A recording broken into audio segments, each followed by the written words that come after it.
Hey, how is everybody? I feel like I haven't seen you in so long. Mainly, I haven't. It's been 7 months since we've been here in Costa Rica. And I just wanted to say hello to everyone and share a story with you today. I was really thinking hard. I was like, oh, I want to update the Facebook world on what's going on with us. And I was like, what should I share? It's been a while since I've been on, so I probably have like a handful of stories. And I do, but I wanted to be specific so I didn't drag on forever and ever. Life is really good. The Lord has blessed us with a new home here. It's bigger, and so we have a little bit more space to spread out, which is really nice. I like to say it's a game changer. Getting a car was a game changer, and this home has been a game changer. We would have been fine in the other house. It's just a little on the tight side. But I wanted to share a story with you. This new house that we're in, we live on a corner lot, and we have a lot of people come to our gate. Our bar is over here, and a lot of people asking for food or money. And so the Lord's just really been teaching me what that's supposed to look like and His heart for these people and how He's asking us to respond to that. And so since we've lived in this house, I think we've been here maybe like a month or something. No, probably a month and a half, getting close to 2 months now. But this one man, I'm pretty sure he's homeless. I don't think he has a house. And remember, they all speak Spanish, so be really impressed that I'm able to communicate with them because they've been in school for 7 months, so I should be able to. We make it by, that's for sure. I don't understand everything they say, nor do they understand everything I say, because pretty sure I butcher about every other word that comes out of my mouth in Spanish. I say it, just don't pronunciate it right, I think, is the problem. So I'm going to work on that this last try. Anyways, he's been here probably like 10 times. The first time he came, he asked if he could cut our grass. I should show you what our grass looks like. It's just funny, because we don't have grass at this house. Can I turn the camera on? I don't think I can. Okay, let me see if I can do this. There's our grass, right there. Then if you come around to this corner, there is our grass. That's the grass that we have at this house. We only have a front yard. There's no backyard. And so there really isn't much grass to cut. But he asked if he could, and I was like, I think a month and a half ago, the grass was dead. And so, I mean, there really wasn't. I was just like, I think we're good right now. And he just was begging and begging, please just let me. And he starts like, he has a machete and he starts like cutting it. And I'm like, okay, it was like my first week here. I didn't know how to say no. I felt bad. So he did it. And so I paid him. And about a week later, he came back and asked if he could cut it again. I'm telling you, it didn't grow in a week, I'll tell you that much. And so I said, we really don't need it, but is there any other way that I can help you out? And so I think I gave him some food. He came another time, he had this huge gash in his arm. I mean, he needed stitches. Oh, look, there's a friend right there. Hola. Hola, ¿cómo está? Bien. ¿Y usted? Bien. Vengo a pedirle un favor. Okay, so that was a prime example.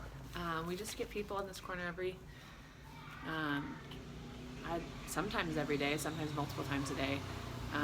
So anyways, I just know the Lord put us in this spot for a reason, and He's teaching us as a family how we can give and what He's asking. So we do a lot of handing out of food. If we have something baked, we give it to them, we warm it up and give it to them, or some of them ask for food for their family. So we've been giving a lot of rice and beans out, but a lot of prayer too. I always give, and then I ask what I can pray for as best as I can in Spanish. Like with that guy, oh my gosh, he didn't understand me. So I was like, oh, what am I doing wrong?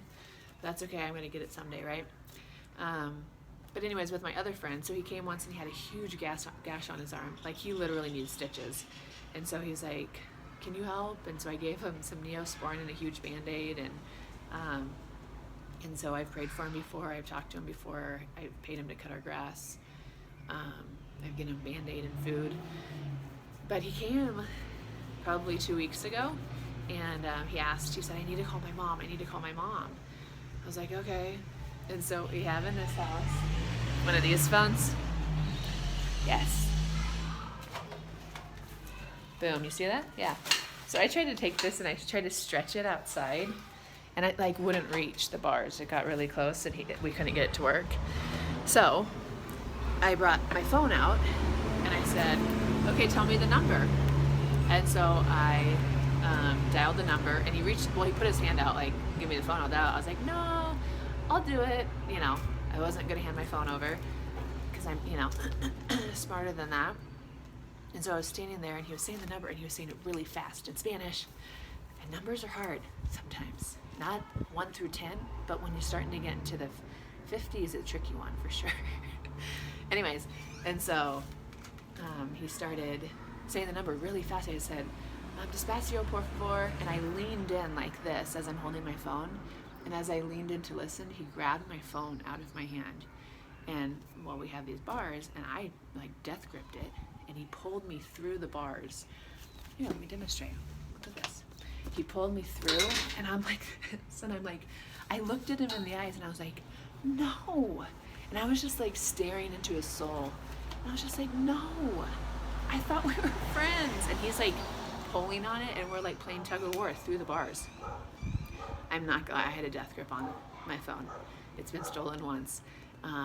And I just kept saying, "No, no," like with these like disappointed eyes. I didn't even know what else to say. I mean, I couldn't have come up with it in Spanish at that moment anyway, because I was so distraught by what was happening. And I finally just yanked it back, and I pulled it through. And I looked at him, and I was just like, "No," like just so disappointed. And I walked inside, and he said something, and I didn't understand him. And I just said, "No, oi, not today." And I shut my door, and he was mad. He kicked my bars, and he ran off or whatever. I haven't seen him since.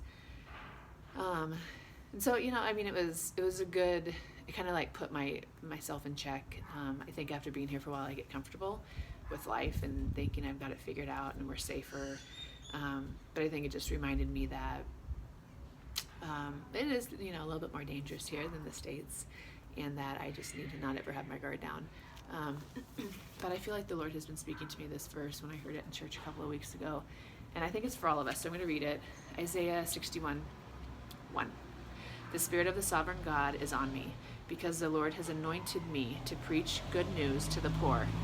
He has sent me to bind up the brokenhearted, to proclaim freedom of the captives and release from darkness for the prisoners, to proclaim the year of the Lord's favor and the day for our God."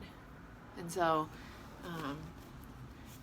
my prayers for you, you know, because we live in Costa Rica and where we're at, you know, my opportunities to